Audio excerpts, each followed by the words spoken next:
You ever spend hours, hours, studying for a test, only to feel like it all just evaporated from your brain the next day? It's so frustrating, right? You put in all that work, but the results just don't show.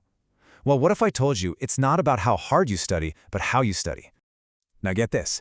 This number you're looking at is a little terrifying. Research shows that we forget nearly 70% of new information within just one day. 70%. Poof, gone in 24 hours. And that's not just a feeling, that's a scientific fact. But here's the most important thing I want you to hear. This isn't your fault. Seriously. It's not that you're bad at studying. Your brain is literally designed to dump information it thinks is unimportant. It's just making space.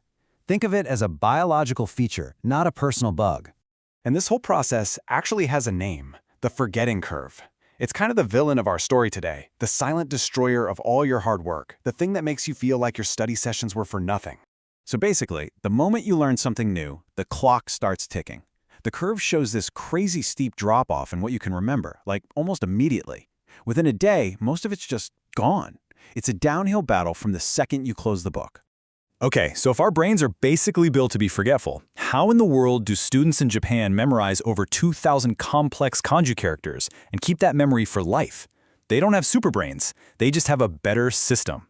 So what is their secret? Let's dive into the hacks they use to study smarter, not harder. First up is a game changer, active recall. I love this. You can think of it as the samurai approach to memory. It's all about stopping being a passive sponge for information and becoming an active warrior, literally fighting to pull that knowledge out of your own mind. This lays it out perfectly. Most of us, and I've been guilty of this, live on the left side, rereading our notes, highlighting everything. It feels really productive, doesn't it? But really, it's just background noise for your brain. The real power, the strength, is on the right side, active output, forcing your brain to retrieve something without looking. That's what forges those strong, permanent mental connections. So how do you do it? It's so simple. After you learn something, close the book. Put your notes away. Then, on a totally blank piece of paper, just write down everything you can possibly remember about it. I'm going to be honest, it's going to feel hard, but that struggle, that's the workout. That's your brain actually building muscle. All right, our second hack is called the Kumon method. It's a pretty famous Japanese technique that's built on one simple, powerful idea. Stop trying to swallow a whole textbook at once.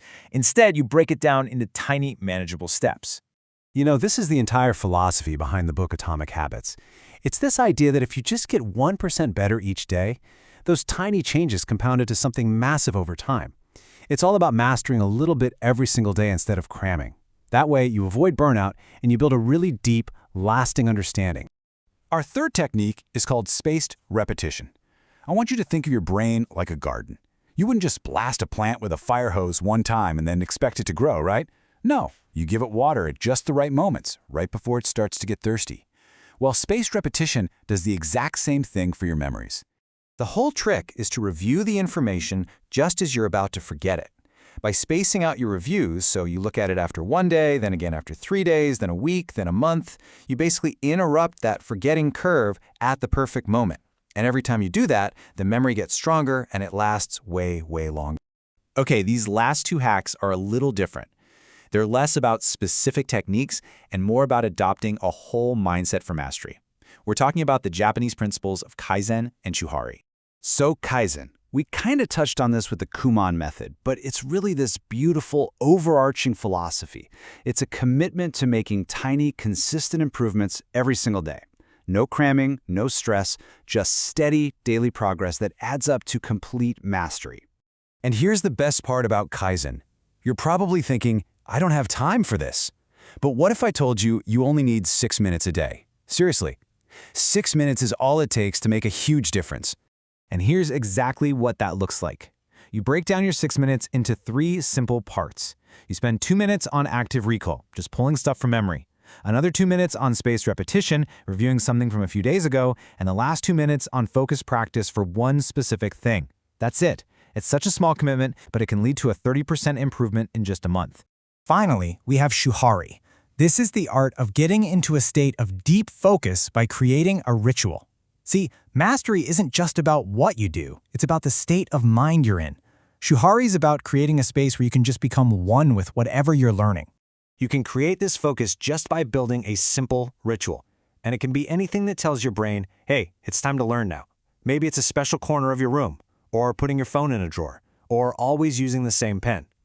These little triggers tell your brain this moment is important, which makes it way easier to remember everything.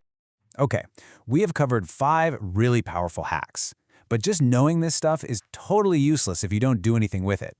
So let's talk about your action plan, how you move from just watching this to actually doing it. You know, the main takeaway here is really simple. You don't have to be stuck in that frustrating cycle of studying and forgetting. Learning can be smart, it can be efficient, and honestly, it can be a lot less painful when you use the right tools. So, I want to leave you with this idea. The people who really, truly succeed, the top 1%, they don't just see good information like this and say, oh, that's interesting, and then scroll on. They see a valuable idea and they act on it immediately. And that really puts the ball in your court. You now have the exact tools that have been proven to work for centuries. You can go back to the old way of cramming and forgetting, or you can start using these methods, maybe even today. So the only question left is, will you?